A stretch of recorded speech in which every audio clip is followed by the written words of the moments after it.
नमस्कार दोस्तों, आज हम अध्ययन करेंगे कक्षा 10 की गणित की प्रश्नावली 4.2 का। इसका पहला प्रश्न है, गुणनखंड विधि से निम्न द्विघात समीकरणों के मूल ज्ञात कीजिए। क्या ज्ञात करने हैं? मूल ज्ञात करने हैं। कौन सी विधि से? गुणनखंड विधि से।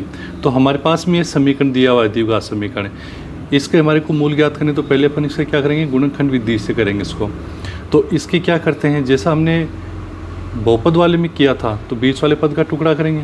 तो ऐसे टुकड़े करेंगे, जोड़ने पर तो माइनस के 3 आए और गुणा करने पर कितना जाए? माइनस का 10। तो इसके 2 ऐसे टुकड़े कर देते हैं। तो क्या करेंगे? x की घात 2 minus 5x plus 2x minus 10 बराबर 0। यानी कि -3 है ये। तो इनको जब जोड़ते हैं -5 को प्लस 2 को तो कितना जाता है? -3। और जब इनको गुणा करते हैं -10 को 1 से, क्योंकि इधर जो है वो 1 है गुणांक, तो इतना आना चाहिए। तो इनको -5 को 2 से गुणा करें तो कितना जाएगा? -10। अभी इसके क्या ले लेते हैं? कॉमन ले लेते हैं। तो इन दोनों में और इन दोनों में, इसमें कॉमन क्या आ रहा है हमारे पास? x। तो अंदर क्या बचा? x -5। अब इन दोनों में हमारे पास क्या कॉमन आ रहा है? 2। तो अंदर क्या बचा? x -5 बराबर 0। फिर अब इसमें और इसमें, इन दोनों में क्या कॉमन है? x -5। तो x -5 और बचा क्या? x + 2, x + 2। और इनका मान किसके बराबर है? 0 के बराबर।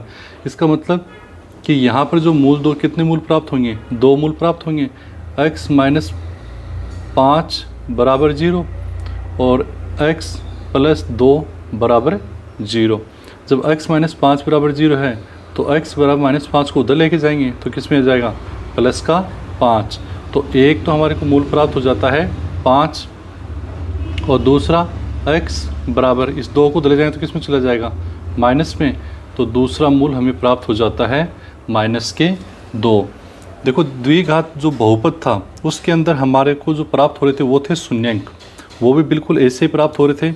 अंतर इसमें यह है कि इन मूल को रख करके हम द्विघात समीकरण प्राप्त करते हैं और वहाँ पर हम शून्य मान रख करके द्विघात बहुपद को क्या बना रहे थे? शून्य बना रहे थे। तो ये हमारे क्या हो गए? 2 मूल प्राप्त हो गए। अब देखते हैं हम इसका दूसरा। अब इसके दूसरे में भी यही करेंगे कि 2x²। अब ये यहाँ पर कितना गुणांक? 1 है। तो हमारे को 2 ऐसी संख्याएं चाहिए जिनको जोड़ने पर तो प्लस का 1 आए और गुणा करने पर ये -6 और ये प्लस का 2। तो 6 को 2 से करेंगे तो कितना जाएगा? 12, यानी -12। जोड़ने पर +1 और गुणा करने पर -12। तो हम इसके क्या टुकड़े करेंगे? प्लस के 4x माइनस के 3x -6 और बराबर 0। तो देखो, इनको जब जोड़ते हैं तो +4 में -3 करेंगे तो कितना आएगा? प्लस का x आ गया। और +4 को -3 से गुणा करेंगे तो 4 × 3 = 12 आ जाएगा और बराबर 0। ध्यान रखो, यही अंतर है इसमें। बहुपद के अंदर बराबर में 0 नहीं था और समीकरण है, इसलिए समता का चिन्ह आना जरूरी है। अब 2 की क्या बना देते हैं? हमें जोड़े। इन दोनों में कॉमन क्या आ रहा है? एक तो 2 कॉमन आ गया और कॉमन आ गया x। अंदर क्या बचा? x प्लस इधर क्या बचा? 2। तो x + 2 आ गया अंदर। अब इसमें कॉमन लेंगे तो कॉमन क्या आ जाएगा? माइनस और 3। अंदर क्या बचा? x और ये क्या हो जाएगा? +2। अब इन दोनों जो पद बने हैं इनके अंदर भी क्या ले लेते हैं? कॉमन। अब इसमें और इसमें कॉमन क्या आ रहा है? x + 2 और बचा क्या? 2x - 3 बराबर 0। बराबर 0 लिखना है, यानी कि ये 0 के बराबर हैं।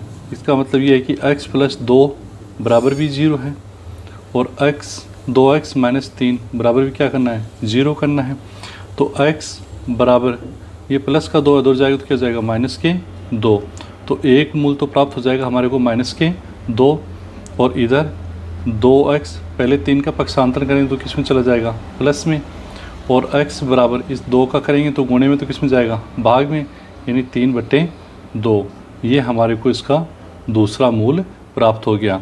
तो इस समीकरण से हमारे को दो मूल प्राप्त होते हैं, एक तो माइनस का 2 और एक x बराबर 3/2। अब पहले का तीसरा हल करते हैं।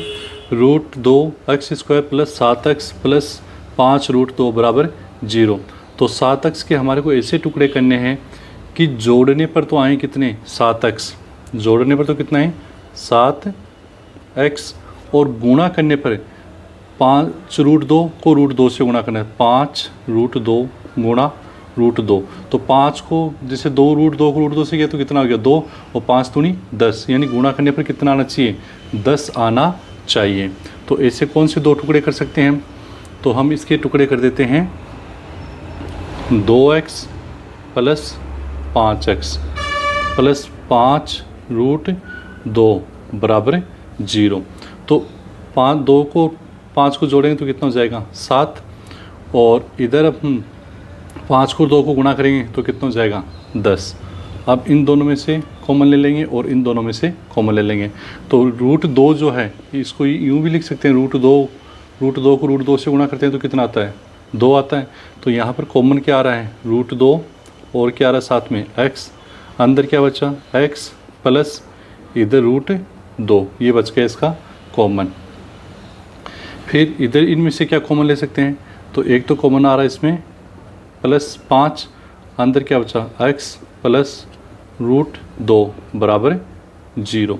अब इन दोनों में से कॉमन ले लेते हैं, तो इनमें कोष्टक वाला x प्लस √2 दोनों में क्या है कॉमन है, और इधर क्या रह गया अब √2x प्लस 5 बराबर 0, यानी इन दोनों के बराबर में क्या है 0। तो x प्लस √2 बराबर 0, और इधर √2x प्लस 5 बराबर भी 0। मान किसका निकालना है x का, तो x बराबर इसको उधर ले जाएंगे तो प्लस में किसमें चला जाएगा माइनस में, तो -√2। इधर भी x का मान निकालेंगे तो √2x बराबर 5 को दलेगे तो किसमें चला गया माइनस में, और x बराबर अब x का निकालेंगे तो √2 यहाँ पर गुणे में तो उधर किसमें चला जाएगा भाग में, यानी -5/√2। तो हमारे पास दो मूल प्राप्त हो गए, एक तो हो गया -√2 और दूसरा हमें प्राप्त हो जाता है -5/√2। ये था हमारा तीसरा। अब देखते हैं चौथे को। चौथा दे रखा है इसमें 2x² माइनस x प्लस 1/8 बराबर 0। तो पहले तो बट्टे वाले को हटा देते हैं, तो इसको हटाने के लिए हम पूरे का क्या कर लेते हैं एलसीएम कितना जाएगा 8।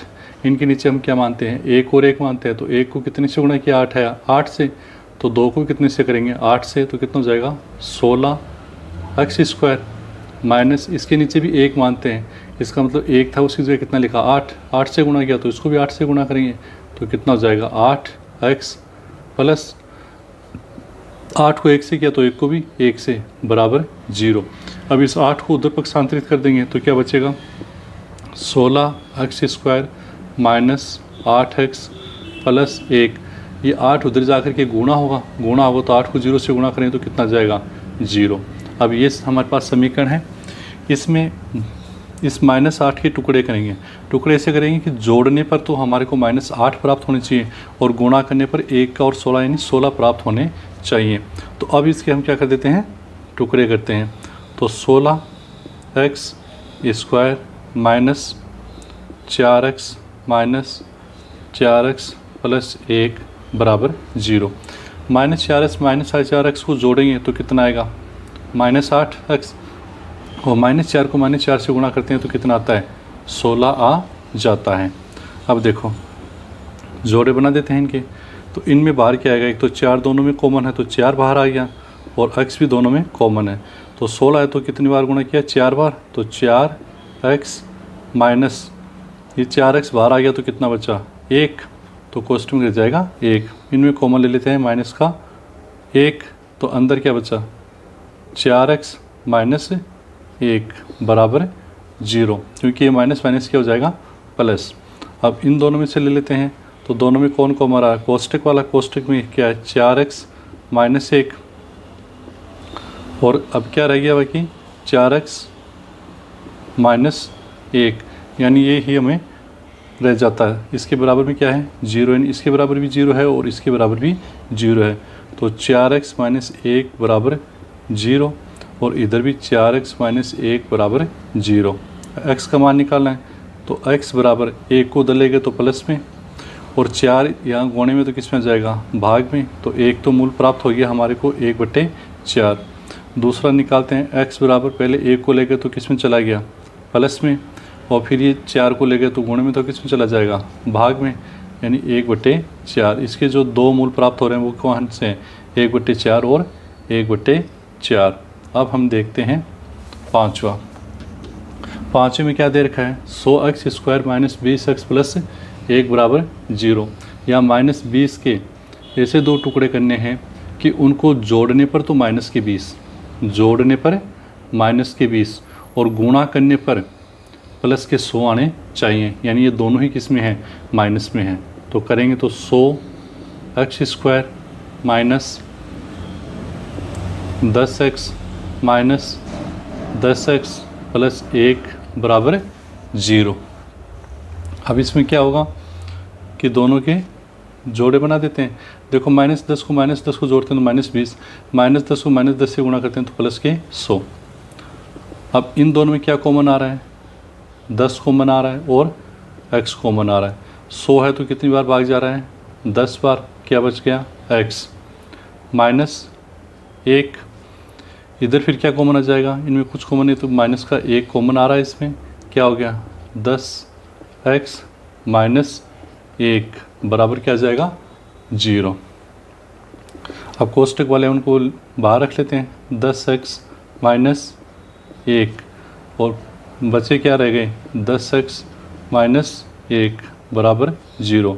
तो ये 0 इसके बराबर भी और इसके बराबर भी, तो 10x माइनस 1 बराबर 0 और इधर 10x माइनस 1 बराबर 0। मान किसका निकालना है x का निकालें तो 1 को पक्षांतरण करें तो प्लस का तो किस में चला जाएगा माइनस में, और यहाँ पर 10 गुणे में तो किस में जाएगा भाग में।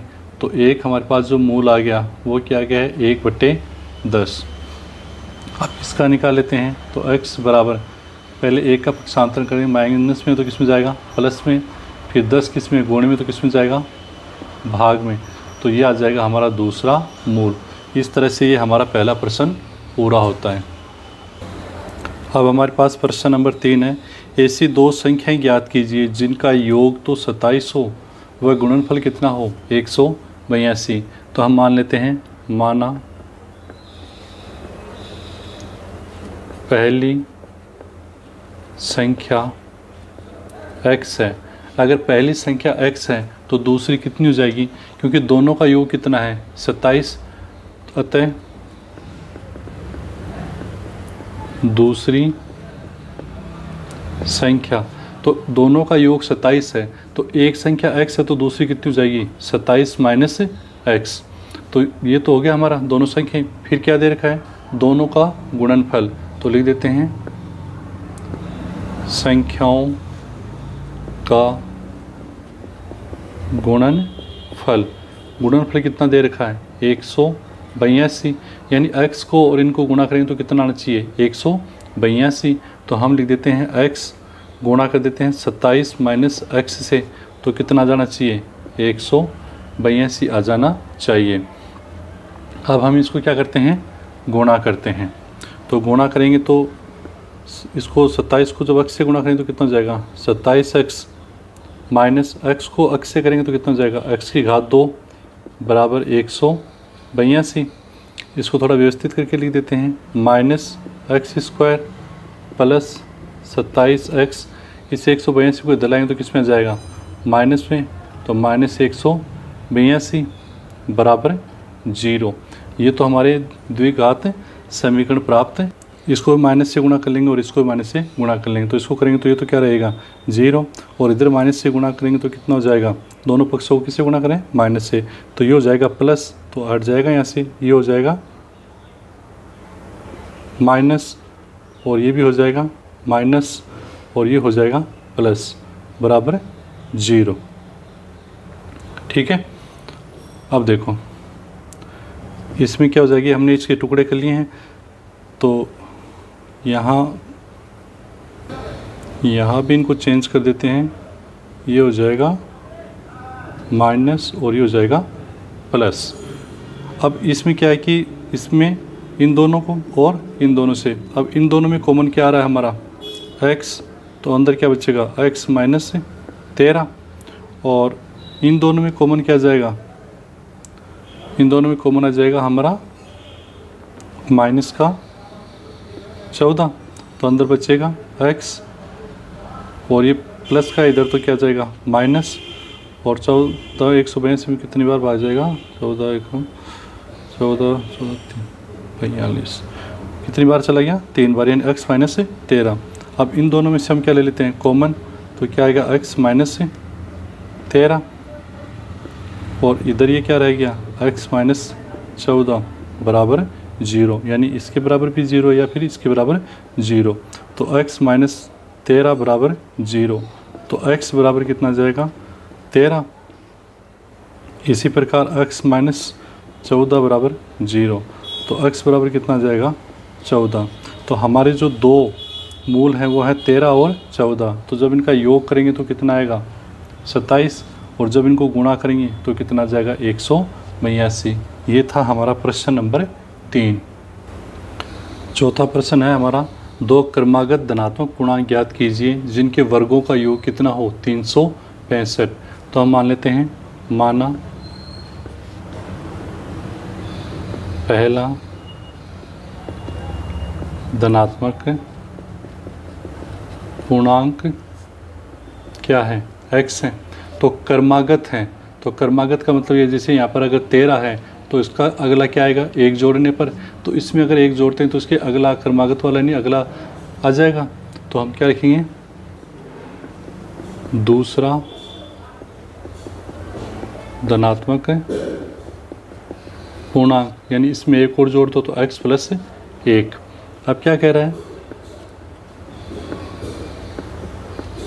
प्रश्नानुसार धनात्मक पूर्णांक ज्ञात कीजिए जिनके वर्गों का योग, यानी इनके क्या कर लेते हैं वर्ग, तो इसका वर्ग तो जाएगा x स्क्वायर प्लस वर्गों का योग करा ना x प्लस 1 का स्क्वायर, इनके वर्गों का योग किसके बराबर है 365 के बराबर है।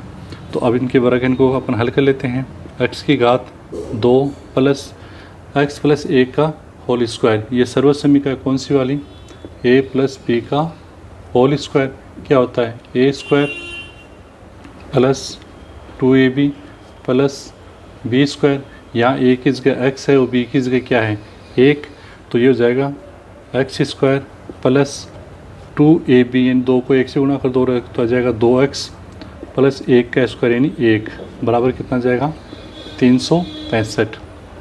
अब इधर क्या हो जाएगा x स्क्वायर और x स्क्वायर कितनी हो जाएगी 2x square plus 2x plus 1, 365 को दिलाएंगे तो किस में जाएगा माइनस 365 बराबर 0।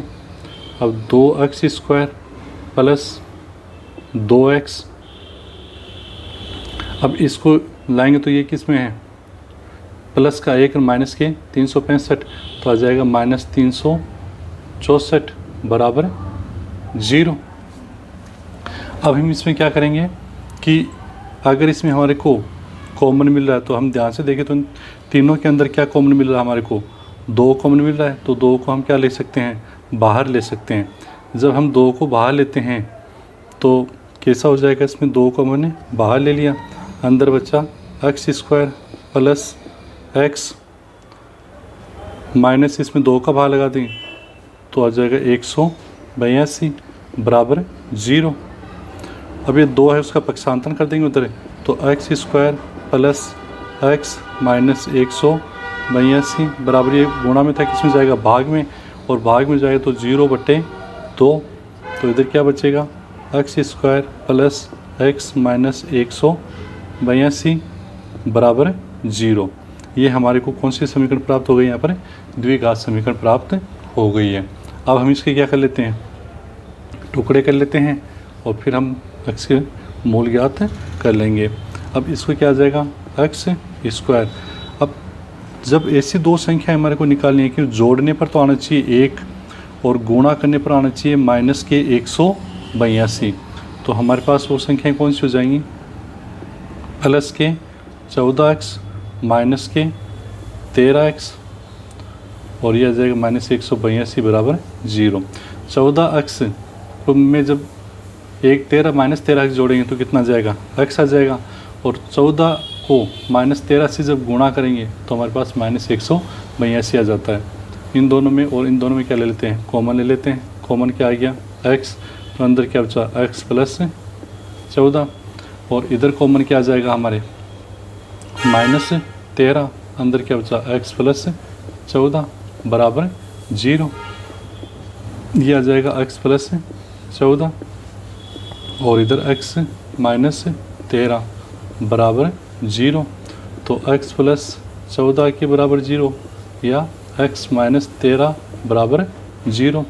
तो x बराबर ये प्लस का है, उधर जाए तो किसको जाएगा, माइनस का, यानी माइनस के 14, और इधर x बराबर ये क्या है, माइनस के 13, तो उधर जाए तो किसको जाएगा, प्लस का 13। तो हमारे को एक तो मूल जो प्राप्त हो रहा है वो हो रहा है x बराबर माइनस के 14, और दूसरा जो मूल प्राप्त हो रहा है वो क्या हो रहा है, x बराबर 13। अब इसमें क्या है कि जो हैं ये पूर्णांक है, यहाँ पर हमारे कोई माइनस में नहीं होना चाहिए, हमें धनात्मक पूर्णांक चाहिए, क्योंकि पहला धनात्मक पूर्णांक है तो धनात्मक पूर्णांक चाहिए, यानी कि ये तो संभव नहीं है। इसका मतलब पहला पूर्णांक क्या है, 13। पहला पूर्णांक क्या है, 13, क्योंकि पहला पूर्णांक के मान अपने x है। अब इन दोनों में से कोई एक है, तो माइनस में तो हमने लिया ही नहीं, किस में लिया, धनात्मक पूर्णांक लिया है, तो ये वाला तो हमारा आंसर नहीं है। हमारा आंसर क्या है, x बराबर 13, और उसका अगला जो है दूसरा धनात्मक पूर्णांक ये तो जाएगा पहला, और दूसरा क्या है उसका क्रमागत है, यानी 13 प्लस 1 बराबर 14, ये हो जाएगा हमारा दूसरा धनात्मक पूर्णांक। तो ये था हमारा प्रश्न नंबर 4। अब हम देखते हैं प्रश्न नंबर 5। प्रश्न नंबर 5 है, एक समकोण त्रिभुज की ऊंचाई इसके आधार से, जैसे ये जो त्रिभुज है वो कौन सा है, समकोण त्रिभुज है, यहाँ का कोण 90 डिग्री है, तो इसके एक समकोण त्रिभुज की ऊंचाई, यानी जो ये ऊंचाई जो है ये इसके आधार, ये वाला आधार, और ये क्या होता है इसका कर्ण, तो इसके आधार से 7 सेंटीमीटर कम है। तो अगर हमारे को आधार पता हो तो हम इसकी ऊंचाई को देख सकते हैं। यदि कर्ण 13 सेंटीमीटर तो अन्य भुजाएं ज्ञात कीजिए। तो हम इसके किसको मानेंगे, आधार को माना समकोण त्रिभुज का आधार x सेंटीमीटर, अतः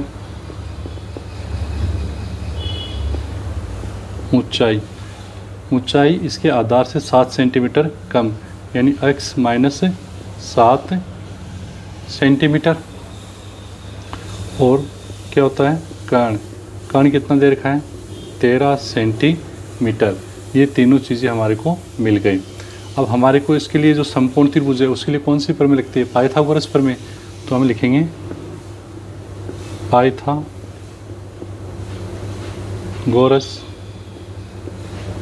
प्रमेय से। पाइथागोरस प्रमेय क्या होती है, कर्ण का स्क्वायर बराबर आधार का स्क्वायर प्लस लंब का स्क्वायर, ये पाइथागोरस प्रमेय। कर्ण कितना दे रखा है, 13 सेंटीमीटर, यानी 13 का स्क्वायर बराबर आधार कितना माना अपन ने, x, यानी x का स्क्वायर प्लस लंब कितना है, लंब यानी इसकी ऊंचाई, x माइनस 7 का स्क्वायर। तो 13 का स्क्वायर करेंगे तो कितना हो जाएगा, 169 बराबर ये हो जाएगा x का स्क्वायर प्लस यहाँ पर a माइनस बी का होल स्क्वायर आ रहा है, तो a माइनस बी का होल स्क्वायर सर्वसम्य क्या होती है, a का स्क्वायर यानी x का स्क्वायर माइनस 2ab, तो 2ab यानी 7 को करें तो कितना हो जाएगा 14x प्लस b स्क्वायर यानी 7 का स्क्वायर यानी 49, ये हो गई। और इसके बराबर ये आएगी अपने इधर। अब हम क्या करते हैं कि 169 बराबर x square plus x square कितना हो जाएगा, 2x square minus 14x plus 49। तो ये हमारे, अब इसका अपन क्या कर लेते हैं पक्षांतरण, एक बार इसको थोड़ा उल्टा करके यूँ रख देते हैं, 2x² माइनस 14x प्लस 49 बराबर 169। अब इसका इधर क्या कर देंगे पक्षांतरण करेंगे तो क्या हो जाएगा 2x² माइनस 14x प्लस 49। अब इसको दलाएंगे तो किस में जाएगा माइनस में, 169 बराबर क्या होता है 0।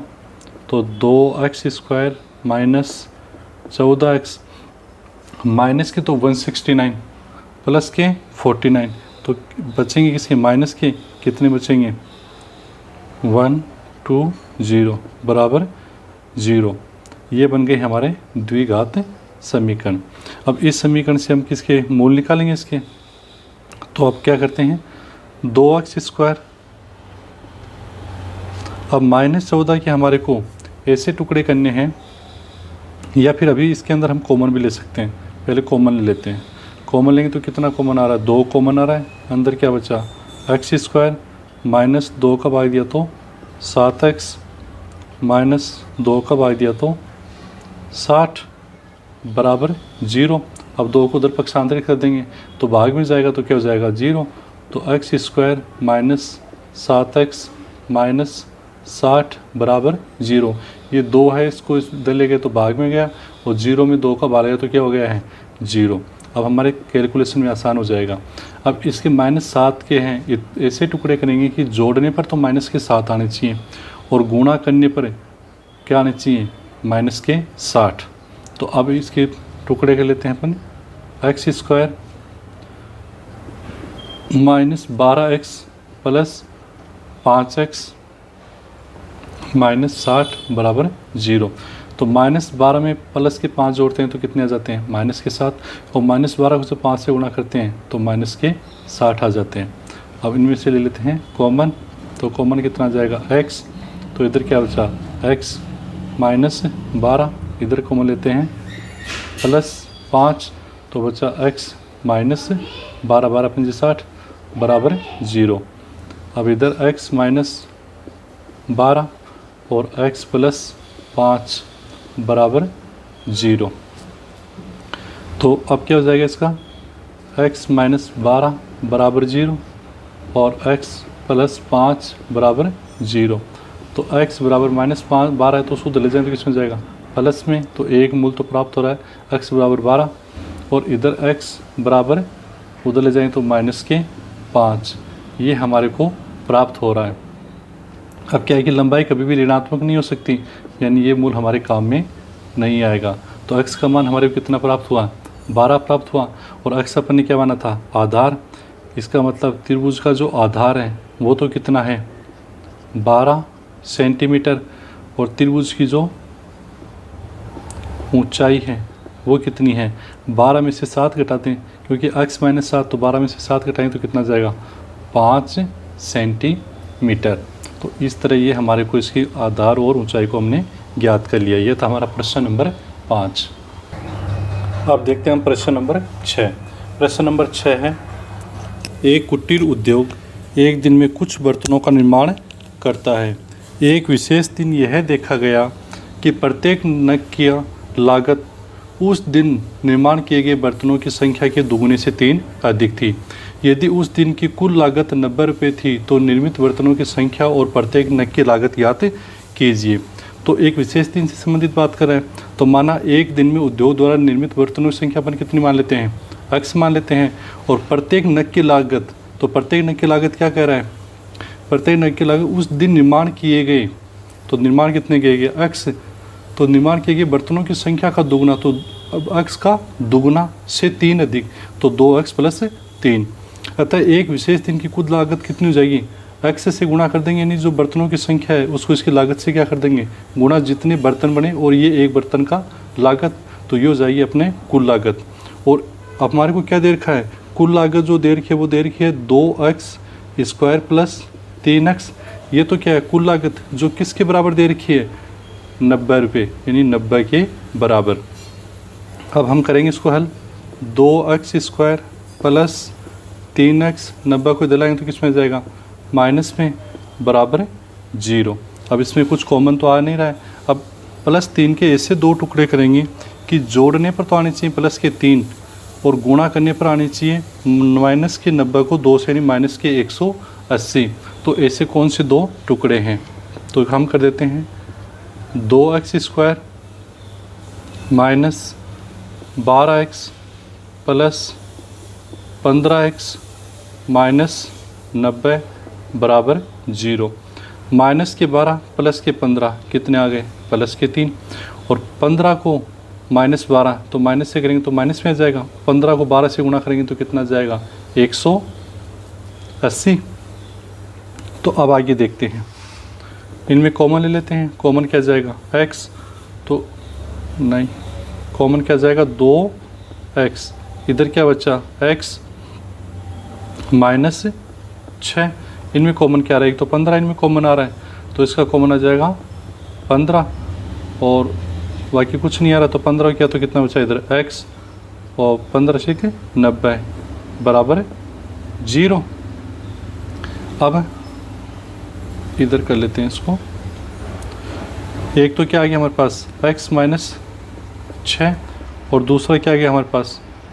2x + 15 बराबर 0। इसका मतलब x - 6 बराबर 0 और इधर 2x + 15 बराबर 0।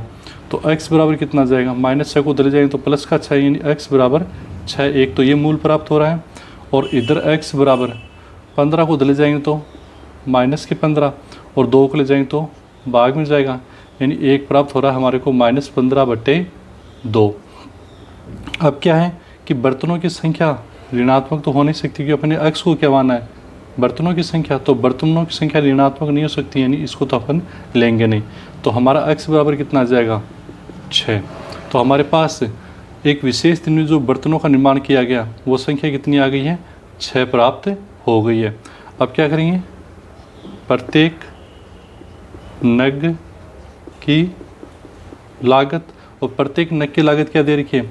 उस दिन निर्माण किए गए बर्तनों की संख्या के दुगने। तो बर्तनों की संख्या का दुगना, तो कितने बर्तन निर्माण किए गए? 6। इनका दुगना से 3 अधिक, 3 अधिक यानी 6 गुणा 2 से करें तो कितना जाएगा? 12 + 3 बराबर 15 रुपये। तो ये तो आ जाएगी हमारे बर्तनों की